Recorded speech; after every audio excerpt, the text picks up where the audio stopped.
Roy Halladay, at 33 years young, had pitched a perfect game earlier this season, only once before in the history of baseball. You have to say that a few times. Only once before in the history of baseball has there been a no-hitter / perfect game in the postseason. Now there are two.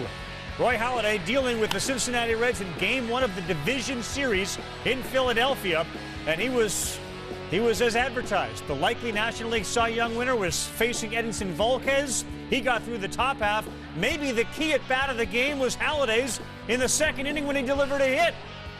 Yeah, and the play before this, an infield hit that the Cincinnati Reds couldn't get the final out, and then Halladay makes them pay. Aaron Boone, John Kruk, that's his 14th hit this season. He has worked hard on it. Then Shane Victorino loops one into center field. That'll play a couple of more runs, and Halladay's got some great support as he touches home. And because of that hit, he'll get a chance to breathe a little bit now, having run the bases, especially when Dusty Baker comes out and says, Edinson Volquez, you're out. You don't get through 2 innings. Well, a lot of people didn't give the Reds a chance in this series, and this might prove why. They threw their best out there, and he lasts an inning and 2/3. Jason Worth makes a running catch there in right field. Halladay is now through 3 innings. Now we go to the 4th inning. Brandon Phillips. And Halladay's pitches were moving all over the place, guys. Yeah, and that's what Roy Halladay does. Every pitch, every quadrant, moving it all over the lot. It looked like a palm ball at one point. Well, we were wondering watching the game, what the heck is that? It was falling off the table almost like a split finger pass. 3 former Major League hitters sitting there couldn't determine what a pitch was he threw. That's why it's so difficult to hit? Obviously was for the Reds, too. What did you see when you go back to the bench? I don't know. I've never seen it before. Halladay continued to throw strikes. The perfect game disappears on the walk. That's when you thought he was going to lose it all.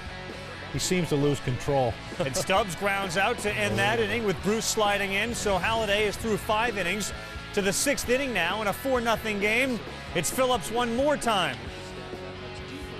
This one lifted innocently to shallow right field. Jason Worth is out there. Halladay and the Phillies boys, remember, finished September 24-7, and the Halladay-Oswalt-Hamels combination went 13-1 in September. And this was an at-bat here where Votto stepped out, called time. The Philly fan kind of woke up and got upset, and Halladay finished them off. Former Philly Scott Rowland is gone there on a nasty Halladay pitch. So Don Larsen's perfect game in Game 5 of the World Series in 1956. Now you begin to think Halladay is going to become the second to do it. And there was that pitch that we kept seeing falling off the table that wasn't a breaking ball, but we didn't know what the heck it was. This is a Cincinnati Reds team that won the team triple crown this year. They led the league in batting average, in home runs, in RBIs, and in runs. And now he's 3 outs away from the no-hitter. As you see, the 8th had no hits. And it was Hernandez who you said if somebody's going to do it, he's going to do it. Yeah, and I thought he might, if he got a pitch out over the plate, he could drive it to right. Halladay left the cutter on the plate there for him. You saw Hernandez react like it was a pitch he could have handled.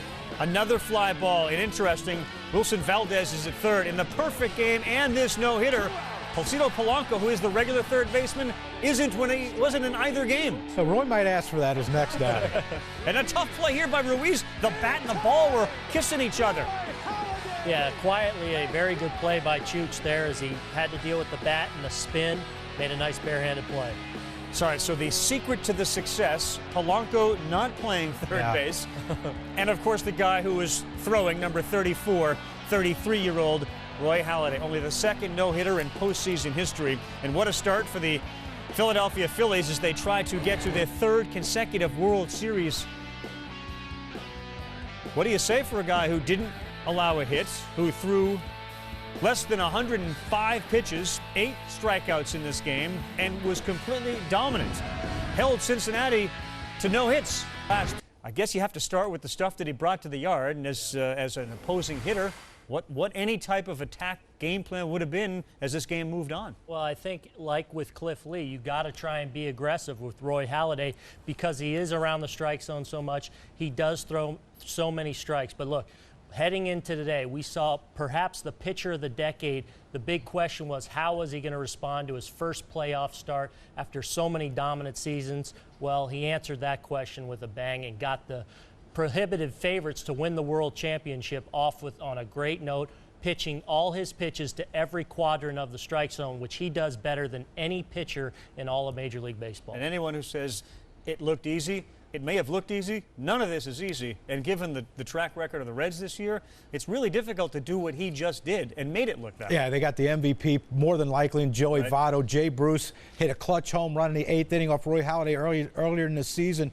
to beat the Philadelphia Phillies. But this is a guy, like Aaron said, any quadrant of the plate with any speed and in any direction he wants to throw it, that's where it goes.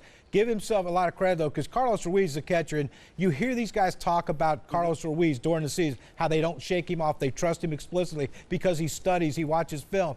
They formulate a great game plan, but it's only as good as the pitcher who executes it. He was perfect tonight.